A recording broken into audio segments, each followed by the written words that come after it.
गाड़ी अमरीकिस्तान की चलानी मैंने। थोड़ा शुरू में ज़रा आहिस्ता आहिस्ता चलाते हैं क्योंकि असल में आदत नहीं ना इतनी तेज़ गाड़ी चलाने की।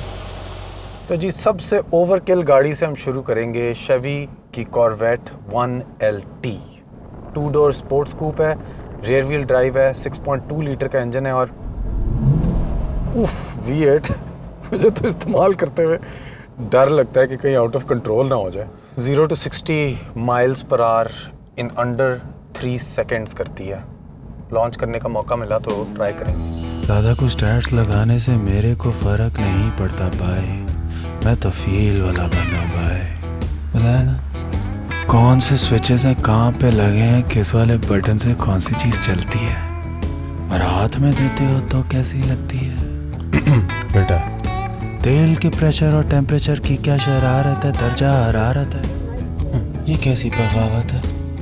और रेयर व्यू मिरर तो स्क्रीन है, ये तो ऑब्सीन है। उस्ताद कॉर्वेट में आए हैं, पैम्पर शॉपिंग, डिक्की खोली है तो पैम्पर पाओ फिट आ गए नहीं ठीक है। इससे ज्यादा बूट स्पेस की किसको जरूरत है। इंजन चेक कर यार, oh my God. And then it let's go do it yourself. It's for adults because it does. Oh snap! मामी के घर जाना है। वैसे तो बेबी के डायपर ट्रंक की जगह फ्रंक में भी आ सकते थे, मगर आदत से मजबूर पीछे डालने के आदी हैं हम। No problem, maybe next time. फिलहाल तो बेबी तू बाहर खड़ी होकर वेट कर, अब्बू को थोड़े काम करने हैं। लेकिन अभी तक पॉटी नहीं साफ की, आज कर दी, कोई बात नहीं। कोई नहीं, अभी कर देते हैं साहब। चलो गुग्गू, तुम भी कभी इस पीस को चलाने के लिए तैयार हो गए, मगर अभी के लिए तुम्हें सोने के मोड में डालेंगे। आहिस्ता आहिस्ता मेरे में भी कॉन्फिडेंस आ रहा है तुम्हारा इम्तिहान लेने का, मगर फिलहाल गुड नाइट।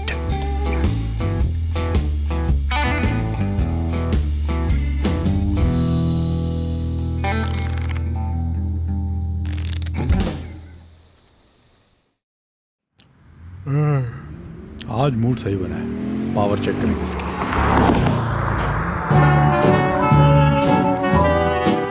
नाइनटीन 1953 से ये गाड़ी प्रोडक्शन में है और पहले इसका इंजन जबकि सामने की तरफ होता था।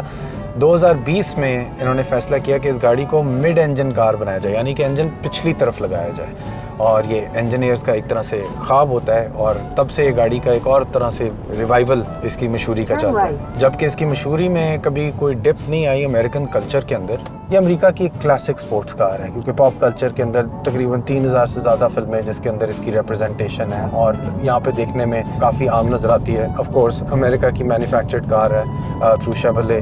इसका एग्जॉटिक लेआउट, इसकी एग्रेसिव स्टाइलिंग और इसकी कीमत ऐसी जो यहाँ के मिडिल क्लास लोगों के लिए अफोर्डेबल है, $85,000 के करीब। इसको सस्ते मैन की फरारी का लक़ब भी देती है। बहुत से लोग सड़क पे, ख़वातीन और मर्द, मुड़ के मुझे थम्स अप देते रहे इस गाड़ी के पीछे, और मैं यही कहता रहा हूँ कि यार मेरी नहीं है, मैंने किसी से ली हुई है बस।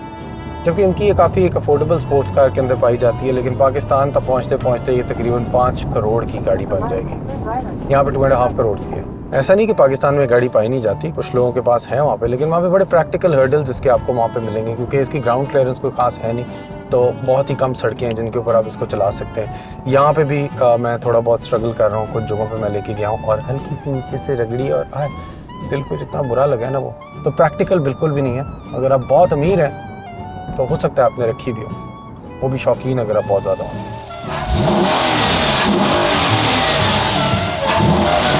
नेचुरली एस्पिरेटेड इंजन का मतलब ये है कि अपने अंदर नेचुरली हवा खींचती है। इसके अंदर कोई सुपर चार्जर या टर्बो नहीं लगा हुआ जो इसके अंदर एयर खींचे। उसके कुछ फ़ायदे भी हैं, कुछ नुकसानात भी हैं, लेकिन जो कार इंथुजियास्ट्स हैं, जो ओरिजिनल चीज़ों को पसंद करते हैं पहले जिस तरह होती थी, उनको नेचुरली एस्पिरेटेड इंजन की बड़ी फैसिनेशन है। तो इस हवाले से नेचुरली एस्पिरेटेड इंजन की थ्रॉटल रिस्पॉन्स ज़रा तेज़ होती है क्योंकि कोई ऐसा टर्बो नहीं होता जिसका वेट कर रहे हो कि वो स्पूल अप हो, और इसकी आवाज़ जो होती है बड़ी नेचुरल साउंडिंग होती है। इस तरह सोच सकते हो कि एक पियानो है और एक सिंथेसाइज़र है, उसके बीच में साउंड का फ़र्क क्या होता है। तो इसमें ज़रा ज़्यादा वो मज़ेदार किस्म की साउंड आपको मिलती है।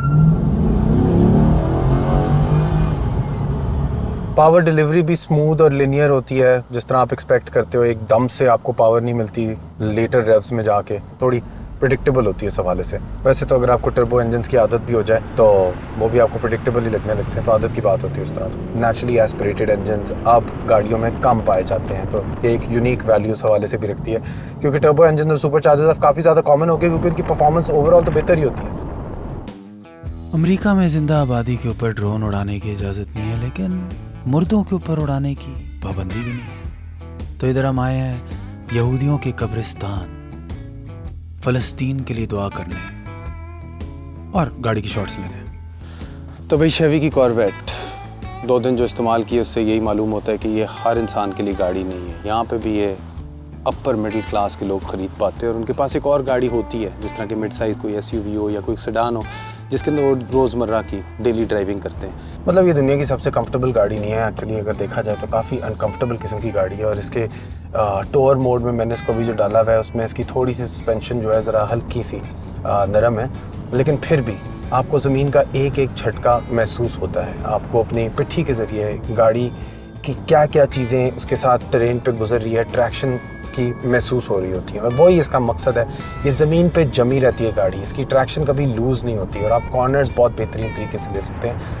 तेज़ जब गाड़ी चला रहे होते हो, जो कि ये बहुत हद तक केपेबल है। मतलब कंट्रोल वर्सेस कंफर्ट, गाड़ियों में तो हमेशा ही एक ट्रेड ऑफ होता है। छत अगर आप इसकी उतारो तो कोई रखने की जगह नहीं, घर ही छोड़ के आनी पड़ेगी, क्योंकि ये अपने अंदर स्टोर नहीं करती। ये गाड़ी एक कार एंथुसियास्ट के लिए, एक ड्राइवर के लिए जो कि रफ्तार के नशे के पुजारी होते हैं, गाड़ी आपको कंट्रोल देती है, ज़मीन के साथ कनेक्शन देती है। तो मेरे लिए तो एक ख्वाब की तरह की गाड़ी थी। आइए अगली गाड़ी की तरफ बढ़ते हैं। नेक्स्ट गाड़ी जो हमारी लिस्ट पे है, इसका नाम है शेवी सबर्बन। पाकिस्तान में इस तरह की गाड़ी के साथ कंपैरिजन में फॉर्च्यूनर या लैंड क्रूज़र आपको मिलती है, लेकिन उसके व्हील बेस और उसकी लेंथ और उसकी हाइट इससे कम है। तो ये उस हवाले से बड़ी है, जिस तरह के हर अमेरिकन चीज़ है। यहाँ पे आप डाइनर्स में जाके भी खाने खाएं तो आपको ज़्यादा बड़े प्रोपोर्शंस में मिलते हैं। तो it's an American size car. Her seat के ऊपर चाइल्ड सीट लगाने के टेदर्स मौजूद हैं। हर बंदे को पीछे लेग स्पेस भी ढेर सारी मिली। रियर क्लाइमेट कंट्रोल सेपरेट है, लेकिन वो 3-वे क्लाइमेट कंट्रोल है इस ट्रिम के अंदर। मैंने सुना है 4-वे क्लाइमेट कंट्रोल की ट्रिम भी एग्जिस्ट करती है। USB-C प्लग्स हर सीट के साथ मौजूद हैं। फैमिली की रोड ट्रिप के लिए ये एक बेहतरीन व्हीकल है, अपना मकसद पूरा करती है।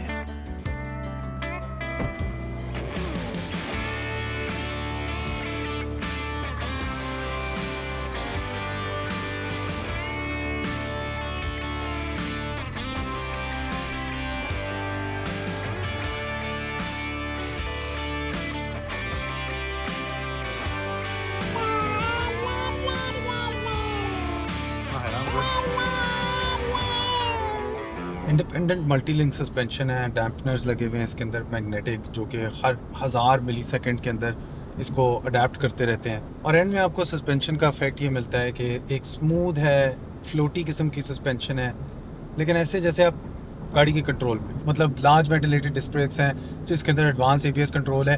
तो शुरू में जब लगाते हो तो लगता है कि नहीं लग रही, लेकिन अगर आप फुल दबाते हो तो गाड़ी कंट्रोल में रहती है। पर्टिकुलरली लॉन्ग डिस्टेंस ब्रेकिंग के लिए, जो कि आपको यहाँ की हाईवेज़ के अंदर ज़्यादा ज़रूरत पड़ती है जिसकी, उसके लिए ये ट्यून्ड है। ये वाले फीचर्स पाकिस्तानी SUVs में एग्जिस्ट नहीं करते, लैंड क्रूज़र में भी नहीं एग्जिस्ट करते। एक मेरा बड़ा फेवरेट फीचर निकला है इस गाड़ी का कि वो आपको पिट्ठी के नीचे वाइब्रेशन देती है।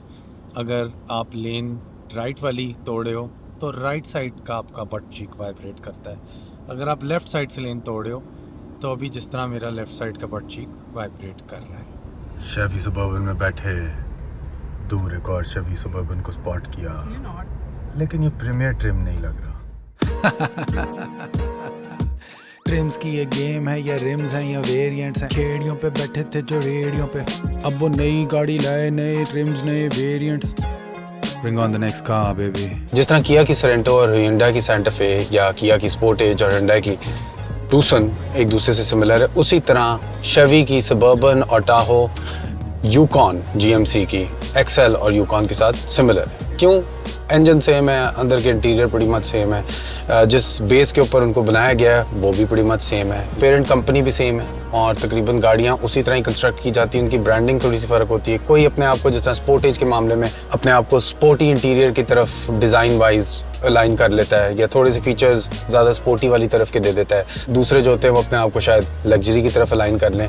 मगर शेवी की सबर्बन और यूकॉन की ये जो देनाली अभी हम चला रहे हैं, इन दोनों के दरमियान प्राइस डिफरेंस काफ़ी ज़्यादा है। ये एक सिंबल है कि जो निचले वाले तबके से उठ के अब ऊपर वाले तबके पे पहुंच के उनने अपने आप को खड़ा कर लिया है। तो वो अपने आप को काली दिनालियों के अंदर दिखाते हैं कि भाई कोई मार्का मारा है हमने, हम आ गए हैं। जबकि $95,000 की गाड़ी कोई खास महंगी गाड़ी तो नहीं मानी जाएगी, लेकिन ये इसकी स्टार्टिंग प्राइस है। इसकी एक्सेल रेंज भी आती है और इसकी अल्टीमेट रेंज भी आती है, जो कि ऐसी प्राइस ब्रैकेट में चली जाती है जिसमें शेवी सबर्बन एग्जिस्ट ही नहीं करती। और टू बी ऑनेस्ट, ये जो स्टेटस सिंबल है इस गाड़ी का, उसके अलावा इसके अंदर इतना ज़्यादा कोई प्रैक्टिकल यूटिलिटेरियन फ़र्क नहीं मुझे नज़र आ रहा। क्योंकि चलो ठीक है, नाइट विजन वगैरह आप कितना यूज़ करोगे, कि आप वो प्रीमियम इसलिए पे कर रहे हो क्योंकि आप बताना चाह रहे हो दुनिया को कि भाई के पास पैसे हैं। हाय जबकि साइबर ट्रक जो है वो बहुत अच्छी रिवर्स करके खुद ही ये काम कर देता मेरे लिए, लेकिन इसमें ये जो 360 डिग्री कैमरा है ना, इसके साथ बात करने का वैसे मजा तो है। गाड़ियां नहीं चाहिए मैनू, गोरियां नहीं चाहिए मैनू, चोरियां नहीं करदा ना मैं डाकू, दिल दा मैं साफ पई मनी दे खिलाफ खरी गल करा साफ ना मैं काकू, भांडियां नु फोड़ा कर तूतियां नु तोड़ जदों निकले च निकली चला। Listen, you can't say Kali Denali without doing a booty shake. काली दिनाली।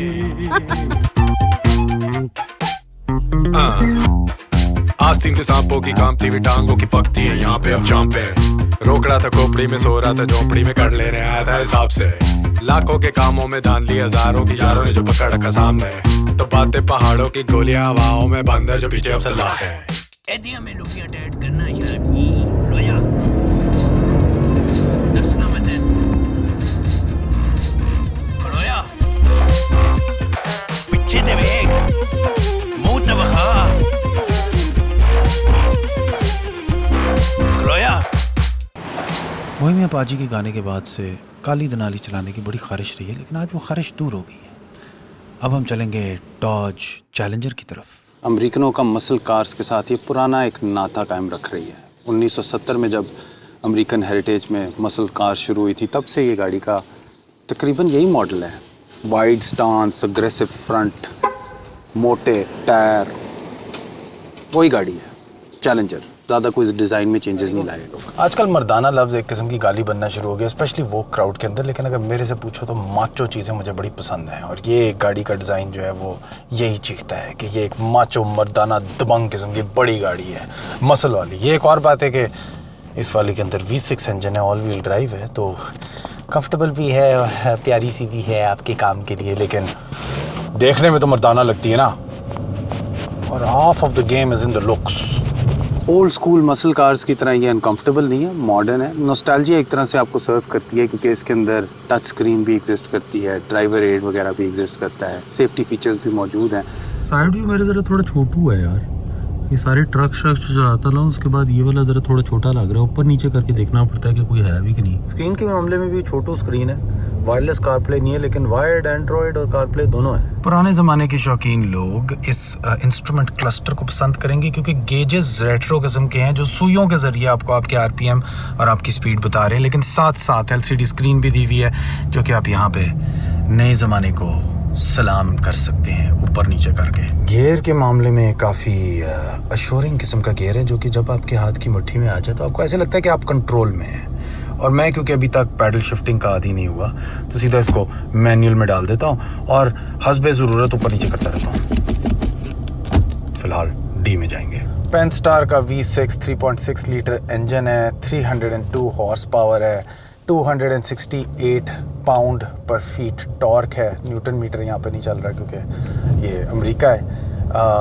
मतलब ऑल व्हील ड्राइव है। इस तरह की ऑल व्हील ड्राइव जो है वो बाकी सारी मसल कार्स में नहीं आती, खाली इसी में ही आ रही है यहाँ पे अमेरिका में। तो एक इंटरेस्टिंग प्रोपोजिशन है। अगर आपको डिज़ाइन, ज़माना, उसका शौक़ है, तो फिर आप ये लेके मॉडर्न कंफर्ट में गाड़ी चला सकते हैं। और थोड़े बहुत अगर आपने मज़े उठाने भी हो ना, हल्का फुल्का मज़ा दे देती है। जो रोल मार्क एक्स और सिविक टाइप आर इस तरह की गाड़ियाँ हमारी मार्केट में प्ले करती है, वही रोल यहाँ के अमेरिका में ये गाड़ी प्ले करती है। प्रेजेंस के बारे में, एटीट्यूड के बारे में दिखाती है कि बंदा किस तरह का ड्राइवर है। पाकिस्तान में आपने इस तरह की गाड़ियाँ देखी होंगी, यानी कि मस्टैंग्स वगैरह हैं पाकिस्तान में, लेकिन चैलेंजर जो है वो एक यूनिकॉर्न है, नहीं नज़र आती वहाँ पे। ये एक यूनिक चीज़ है, दरवाज़ा इस तरह खुलता है, अभी नहीं खोल सकता यार, मिडल ऑफ द रोड खड़ा हूँ। बताया ना आपको कि अगर बेबी का स्ट्रोलर डिक्की में फिट आ गया तो मेरे काम की चीज़ है। न्यू फीचर नज़र आया, पहले कभी नहीं देखा। डिक्की के अंदर अगर बंदा बांधा तो उस चीज़ को खींच सकता है अपने आप को बाहर निकालने के लिए। हाय हाय हाय हाय, इंडिकेटर का साउंड वही पुराना वाला देने की कोशिश की, लेकिन आपको पता चल रहा है कि डिजिटल रिकॉर्डिंग है उस पुराने इंडिकेटर साउंड की, जो कि एक तरह से वेव फाइल प्ले की जा रही है आपके लिए। टायर प्रेशर के मसले हैं। अच्छा जी, फ्रंट टायर के लिए 32 रिकमेंडेड है, रेयर के लिए भी 32 रिकमेंडेड है, स्पेयर के लिए 60 रिकमेंडेड हो गया खैर हम स्पेयर तो इस्तेमाल नहीं करें। सेक्स मशीन पर वापस करनी पड़ेगी, वादा है कि अगली गाड़ी और होगी सेक्सी। अगली गाड़ी की तरफ बढ़ते हैं, जो कि एक टेस्ला है। साइबर ट्रक नाम की ये गाड़ी है, और आप में से कुछ लोग जो ट्रक के शौकीन हैं और इलेक्ट्रिक व्हीकल्स के शौकीन और टेक्नोलॉजी के शौकीन हैं, आपको शायद इसका पहले से पता होगा। अनलॉक करने का तरीका आपके सामने मौजूद है। बटन दबाएंगे, गाड़ी खोलेंगे और आइए आपको इसका एक्सपीरियंस कराएं। अच्छा, साइबर ट्रक ने अपनी वैल्यू इस मार्केट में रिलीज़ होने के बाद से खोई है, क्योंकि इसके रिकॉल्स हुए हैं। कभी विंडस्क्रीन वाइपर चलता रुक गया, कभी पिछला ट्रिम डिटैच हो गया, कभी ये जो एक्सेलेरेटर पेडल है ये फंस गया। लेकिन मेरे ख्याल से सेफ्टी फीचर्स की वजह से इतने ज़्यादा एक्सीडेंट्स नहीं हुए। इसकी शुरू से लेके अब तक बस किस्मत ही बुरी रही है। जब इलॉन मस्क ने पहली दफ़ा इसका नज़ारा कराया था और कहा था कि मार्स पे ले जाने वाले लेवल का एक आर्मर्ड व्हीकल आने वाला है, और उसी दिन उसको जब हथौड़ा मारा खिड़की में तो शीशा टूट गया। फिर ये मीम बन गया एक तरह से। अब ये एक स्टेटमेंट पीस है, और शायद इसकी यूटिलिटी भी लोगों को इतना नहीं पता जितना ये एक विजन के लिए स्टैंड करता है, एक फ्यूचर के विजन के लिए, और कुछ लोगों के लिए पॉलिटिकली भी एक चीज़ रखता है, क्योंकि इलॉन मस्क खान साहब इसके साथ अपनी शक्ल जोड़ चुका हुआ है। लेकिन अपने आप में अगर इस गाड़ी को देखा जाए तो जो इसकी काबिलियत है उसकी कोई डिनायल नहीं हो सकती। पिकअप बनाने के जितने भी असूल हैं वो मेरे ख्याल से इलॉन मस्क ने पकड़ के खिड़की के बाहर फेंक दिए इस ट्रक को बनाते वक्त। I didn't know the future would look so clunky. Material से लेके जिसमें स्टेनलेस स्टील का एक्सोस्केलेटन डाला है, ट्रेडिशनल फ्रेम की जगह कोई कर्व्स नहीं है, सीधा मेटल की शीटें हैं, कोई पेंट नहीं है, ज़्यादा तगड़ा है, लेकिन रिपेयर भी ज़्यादा महंगा होगा। फॉर्म में भी ये तब्दीली ला रहा है। इलेक्ट्रिक ट्रक्स पहले से ही एक डिसरप्टिव फॉर्म ला रहे थे, जिसके अंदर रिवियन और फोर्ड F-150 भी आते हैं, मगर साइबर ट्रक जो है वो बाहर से हमें ऑरिगैमी किस्म का एक्सटीरियर देता है और अंदर से मिनिमलिस्ट इंटीरियर। मिनिमलिस्ट डिज़ाइन से हमारी ये मुराद है कि गाड़ी के अंदर जो बटन्स हैं लेबल्ड नहीं है, कोई मुफ्ते का टेक्स्ट नहीं हर जगह लगा हुआ, बिल्कुल बेसिक जो चीज़ कम्युनिकेट करने की ज़रूरत थी उसको एस्थेटिकली साइबर स्टाइल की, पंकी स्टाइल के एस्थेटिक में आपने कम्युनिकेट किया, एक डिज़ाइन आपने एग्जीक्यूट किया। माशाल्लाह आपको ये स्क्रीन दी गई है और सारे कंट्रोल्स इसी के अंदर है। एक दफ़ा आदत हो जाए तो मेरे ख्याल से ज़्यादा कन्वीनियंट है। ये देखो, ये स्टीयरिंग व्हील देखो, ये क्या है, ये गुग्गू को भी नहीं पसंद है। ये क्या है, ये स्टीयरिंग व्हील? स्टीयरिंग व्हील एक तरह से रिमोट कंट्रोलर की तरह है। इसमें अगर आप देखें तो बटन्स कुछ दिए गए हैं आपको। ये जो स्क्रॉल व्हील इस तरफ दिया गया है, ये ना सिर्फ ऊपर नीचे होता है, ये लेफ़्ट राइट भी होता है और इसको अंदर भी प्रेस कर सकते हैं, और इस तरफ भी यही स्क्रॉल व्हील दिया गया है। Left scroll wheel to adjust steering column. Okay, हाँ, ये ऊपर हो रहा है, ये नीचे हो रहा है, इन आउट भी होता है। हाँ, टेलीस्कोपिक है, motorised telescopic. While I am adjusting, साथ साथ गाड़ी के फंक्शंस चल रहे हैं। ये मैंने सेव कर दिया। Have you seen this Neeraj? Wow, look at the size that thing. मतलब कि अगर आप स्टीयरिंग व्हील के ऊपर वाइपर का बटन दबाएं तो आपके सामने सारे कंट्रोल्स आ सकते हैं, और वो आप एडजस्ट भी कर सकते हैं, ऑटो पे भी छोड़ सकते हैं। मतलब एक तरह से ऑटो डिटेक्ट ही कर रहा है ये रेन को। बड़ा सा वाइपर सब कुछ एक ही सड़क में साफ कर देता है। आपने देखी होगी कार कंपनीज कॉन्सेप्ट कार्स बनाती हैं, लेकिन साइबर ट्रक के मामले में ऐसे लगता है जैसे किसी ने कॉन्सेप्ट कार को ही प्रोड्यूस कर दिया मैस के। Look though, let's just be very honest, the look is, it's a hunk of metal that perhaps Magneto when he was 6 years old decided to make for a metal exhibition. ऐसे जैसे ये truck मुस्तकबिल में देख रहा है अपने माजी को सलूट करते हुए कि ऑफ रोड कैपेबिलिटी भी है आपके पास, टोइंग कैपेसिटी भी है, ड्यूरेबिलिटी भी आपको मिल रही है इस ट्रक में, लेकिन ये आगे देख रहे हैं कि उसके साथ साथ मैं आपको एक कौन सा नया विजन पेश कर सकता हूँ, और उसकी खास बात है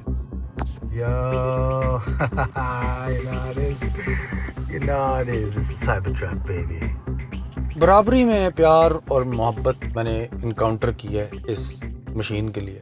कोई सड़क पे देखते हुए थूकता हुआ गाली देता हुआ जा रहा है, कोई आके थूकने लगा है, लेकिन जब आपने सलाम किया तो उसने कहा यार मुझे असल में अंदर से तो अच्छा ही लगता है यार, लेकिन मैं क्या करूं। हाँ, ऐसा लगा कि जब हम डेमोक्रेट्स के गढ़ में थे तो इस गाड़ी को गालियां मिल रही थी, महसूस हुआ था मुझे, देखा था शक्लों पे मैंने, कुछ लोगों ने डिपर मार के भी किया था। If I put it in drive, ये जो FSD है full self driving, stop sign पे खुद ही रुकी है, ये देख रही हो, इससे ये सारी जो लेन असिस्ट और इस तरह के फीचर्स है ना, ये बच्चों वाले खिलौने लगने लगते हैं। तुमने उसका ऑब्वियसली वो फीचर ऑन किया हुआ है, राइट? नहीं, खुद ही किया इसने, मुझे तो बता भी नहीं रही। ये देखो लेफ्ट खुद ही इंडिकेटर दिया उसने पीछे के लिए, और कितने करीब से गाड़ी के गुजार के लेके गई है, शर्म नहीं आई। हाँ, और वो देखो अब स्टॉप साइन पे रुकी है। Why do we assume that this car is a she, by the way? हाँ, well it should be a he, but the sound of the woman speaking is what's वो made it. तो खैर, but it stopped at the stop sign for the appropriate amount of seconds. And it's driving 1 kilometer above the speed limit, 1 mile per hour. It's a rebel. It's a rebel. And it's driving got a on rainbow. road. How do you like that, man? That was pretty close to the curb. तुम भी इतना ही चलाते हो? When you don't have a choice ना, and when there's oncoming traffic और बिल्कुल साथ ही narrow lane है, तब तुम इतना करीब ही चला रहे होते हो, मेरी फिर फट रही होती है। कॉम्प्लेक्स इंटरसेक्शन है भाई, ऑनकमिंग ट्रैफिक है, आपने यील्ड करना है, इस साइड वाले लोगों को यील्ड करना है, जबकि हमारा इशारा आप देख सकते हैं खुला हुआ है। इसको डिटेक्ट करना है कि गाड़ियाँ क्या आ रही हैं कि नहीं आ रही, और ये जब हमें पॉकेट मिलेगी तो तब टर्न करेगी। आगे वक्त हमने देखा कि इसने ऑटोमेटिकली टर्निंग का शुरू कर दिया, लेकिन बाय द टाइम हमें मौका मिला हम लाल हो चुके थे। सेकंड चांस हमें मिला है, ग्रीन लाइट हो गई है, पॉकेट हमें मिलती है कि नहीं मिलती है, गाड़ी काफ़ी स्पीड पे आ रही है, इसने डिटेक्ट कर लिया कि इसकी स्पीड इतनी है कि हम नहीं जा पाएंगे, एक और गाड़ी आ रही है दूर से, उसकी भी स्पीड खासी है, तो इसने मोड़ के अपने आप को तैयार रखा हुआ है। अब ये हमें मौका मिला है और इसने भाईजान ने उसके अंदर ले लिया। या that was the most complicated section I feel. Parking अभी मिसाल के तौर पे आपको क्लिक करके करनी पड़ती है, वो फुल सेल्फ ड्राइविंग के अंदर इंटीग्रेटेड नहीं है, लेकिन जैसे जैसे इसके पास और डेटा आता रहेगा और इसको समझ आने लगेगी तो वो दोनों चीज़ें भी उन्होंने सुना है कि मॉड्यूल्स को कंबाइन कर दिया जाए। अब press the P button and I से स्टार्ट। खुद ही करेगा, तो आप क्या करते हो तब तक? कॉफ़ी पीते हो? तब आप जो मर्जी करो, बातें कर सकते हो, आपकी मेंटल ऑक्यूपेशन इस काम में नहीं लगी हुई। और ये कर रहा है, हाय गाड़ी आ रही, गाड़ी आ रही, गाड़ी आ रही। गाड़ी का अपना मसला है, टेंशन। वो गाड़ी को पता है कि हम पार्क कर रहे हैं, वो बाद में आया है, वो वेट करे, और इसको भी पता था, इसने भी तुम्हारे साथ ही कहा था। Car is still driving.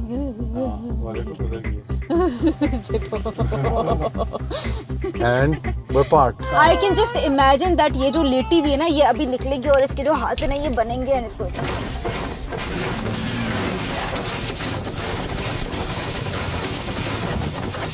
और देख सकते हैं काफ़ी अच्छी पार्किंग की उसने लाइनों के अंदर रहते हुए। Parking not bad. हाँ, quite something, हाँ। Ride height adjustable air suspension दी गई आपको, सोफिस्टिकेटेड।